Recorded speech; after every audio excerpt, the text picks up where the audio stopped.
తొలిసారి ఎమ్మెల్యే అంటే మహా అయితే నియోజకవర్గం పరిధిలో పవర్ ఉంటుంది. కానీ ఏపీలో ఆయన మాత్రం జిల్లానే శాసిస్తున్నట్టుగా కనబడుతోంది. ఇది ఎవరో అంటున్నది కాదు, సొంత పార్టీ నాయకులు కార్యకర్తలే మాట్లాడుకుంటున్న మాట. సహజంగా జూనియర్ కి ప్రయారిటీ పెరిగితే సీనియర్లు అస్సలు ఊరుకోరు. మరి అక్కడ ఏం జరుగుతోంది? వాళ్ళు ఊరుకుంటారా లేక గళం విప్పుతారా అన్నదే పొలిటికల్ సస్పెన్స్. ఇంతకీ ఇదంతా ఎక్కడ జరుగుతుంది, ఎందుకు జరుగుతుంది? Watch it. పెదకూరుపాడులోనే కాదు, ఉమ్మడి జిల్లాలో పెత్తనం ఆయనదేనా? భాష్యం ప్రవీణ్ కు అందలమేస్తున్నారా? పట్టు సాధిస్తున్నారా? పవర్ చూపిస్తున్నారా? ఉమ్మడి గుంటూరు జిల్లాలో పెదకూరపాడు ఎమ్మెల్యే భాష్యం ప్రవీణ్ ఇప్పుడు టాక్ ఆఫ్ ది జిల్లా పాలిటిక్స్ గా నిలుస్తున్నారు. తొలిసారి ఎమ్మెల్యే అయినప్పటికీ సీనియర్లను మించి పొలిటికల్ గా ఆయన నడిపిస్తున్న హవానే దీనికి కారణంగా తెలుస్తోంది. పదవుల విషయంలోనూ ప్రభుత్వ నిర్ణయాల్లోనూ ఈ జూనియర్ కు విపరీతమైన ప్రయారిటీ దక్కుతుండడం కూడా పొలిటికల్ గా చర్చనీయాంశమవుతోంది.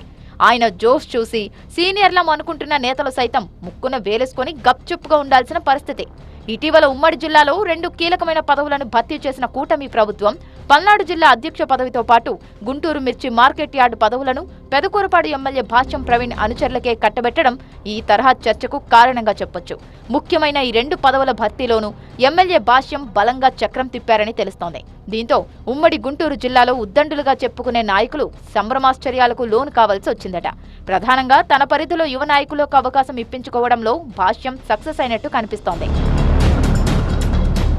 పల్నాడు జిల్లా టీడీపీ అధ్యక్ష పదవిని సామాన్య కార్యకర్తగా ఉన్న జానీకి కట్టబెట్టారు. ఆయన తల్లి గతంలో అమరావతి జడ్పీటీసీగా పనిచేయగా గత వైసీపీ హయాంలో జానీపై ఎన్నో కేసులు నమోదయ్యాయి. ఏకంగా ఆయనపై 28 కేసులు పెట్టారు పోలీసులు. ఈ క్రమంలోనే కూటమి ప్రభుత్వం అధికారంలోకి వచ్చిన తర్వాత జానీకి ప్రయారిటీ దక్కింది. పెదకూరపాడు నియోజకవర్గంలోని క్రోసూరు మార్కెట్ యార్డ్ చైర్మన్ పదవిని కట్టబెట్టారు. దీంతో మైనార్టీల పట్ల తాను తన పార్టీ సానుకూలంగా ఉన్నామన్న సంకేతాల్ని ఆ వర్గంలోకి పంపించగలిగారు ఎమ్మెల్యే భాష్యం ప్రవీణ్. ఒక రకంగా పార్టీ తరపున ఎవరు ఎక్కువ కేసుల్లో ఇరుక్కుంటే వారికే పదవులంటూ గతంలో లోకేష్ చెప్పిన మాట ఇక్కడ నిజమైందన్నమాట. అలా లోకల్ గా పదవుల విషయంలో పట్టు నిలుపుకున్న ఎమ్మెల్యే భాష్యం ఆ తర్వాత పల్నాడు జిల్లా పార్టీ అధ్యక్ష పదవిపై గురిపెట్టారు. ఎన్నికల ముంగిట ఈ పదవిలో మాజీ ఎమ్మెల్యే కొమ్మాలపాటి శ్రీధర్ను నియమించింది అధిష్టానం. అయితే అధికారంలోకి వచ్చిన ఏడాదిన్నర తర్వాత ఆయన్ని తొలగిస్తారనే ప్రచారము జోరందుకుంది. సీనియర్ నేతలు కొమ్మాలపాటినే కొనసాగించాలని చెప్పినా అధిష్టానం మాత్రం సుముఖత వ్యక్తం చేయలేదట. ఈ క్రమంలోనే రంగంలోకి దిగిన ఎమ్మెల్యే భాష్యం హైకమాండ్ దగ్గర తన ప్రాధాన్యత ఏంటో నిరూపించుకున్నారు. మైనార్టీ కోటాలో జిల్లా అధ్యక్ష పదవి దక్కే అవకాశం ఉందన్న ప్రచారం ఊపందుకోవడంతో దాన్ని తన నియోజకవర్గానికే చెందిన జానీకి దక్కేలా బలమైన పైరవీ చేసి సక్సెస్ అయ్యారు.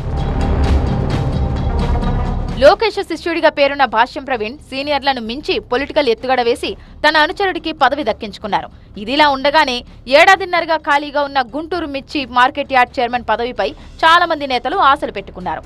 అత్యంత ప్రతిష్టాత్మకంగా భావించే ఈ పదవి తమకే దక్కుతుందని పలువురు నేతలు పైరవీలు చేశారు. ముఖ్యంగా గుంటూరు పశ్చిమ, ప్రత్తిపాడు నియోజకవర్గంలోని పలువురు అగ్రవర్ణ నేతలు బలమైన ప్రయత్నాలే చేశారు. అయితే అనూహ్యంగా చిలుకలూరిపేటకు చెందిన కుర్రా అప్పారావును ఆ పదవి వరించింది.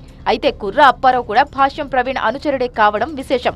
గతంలోనే చిలుకలూరిపేట నుంచి భాష్యం ప్రవీణ్ ను ఎమ్మెల్యేగా పోటీ చేయించేందుకు అప్పారావు తీవ్ర ప్రయత్నాలు చేశారు. ఆ అభిమానంతోనే అప్పారావుకు భాష్యం ప్రవీణ్ ఈ పదవిని ఇప్పించారనే టాక్ నడుస్తోంది. నిజానికి 2024 ఎన్నికల్లో సడన్ గా తెర మీదకు వచ్చిన భాష్యం ప్రవీణ్ సమీప ప్రత్యర్థి వైసీపీ నేత నంబూరి శంకర్రావుపై భారీ మెజార్టీతో విజయం సాధించారు. అయితే తొలిసారి ఎమ్మెల్యే అయినప్పటికీ తనదైన స్థాయిలో రాజకీయంగా చక్రం తిప్పుతున్నారు. ఇప్పుడు జిల్లాలోని ముఖ్యమైన పదవుల్లో భాష్యం అనుచరులే ఆసీనులవడంపై తెలుగు తమ్ముళ్లే ఆశ్చర్యపోతున్న పరిస్థితి.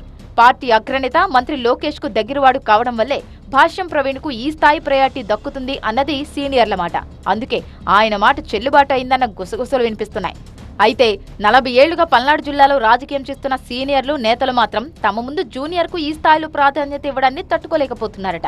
ప్రస్తుతానికి పరిస్థితుల ప్రభావంతో ఈ నాయకులంతా కాముగానే కనిపిస్తున్నా రానున్న రోజుల్లో బర్స్ట్ అవుతారేమోనన్న అనుమానాలు కలుగుతున్నాయి. అదే జరిగితే వారి నిరసన గళాన్ని కంట్రోల్ చేసేందుకు ఈ జూనియర్ ఎమ్మెల్యే ఏం చేస్తారు అన్నదే ఆసక్తి రేపుతోంది.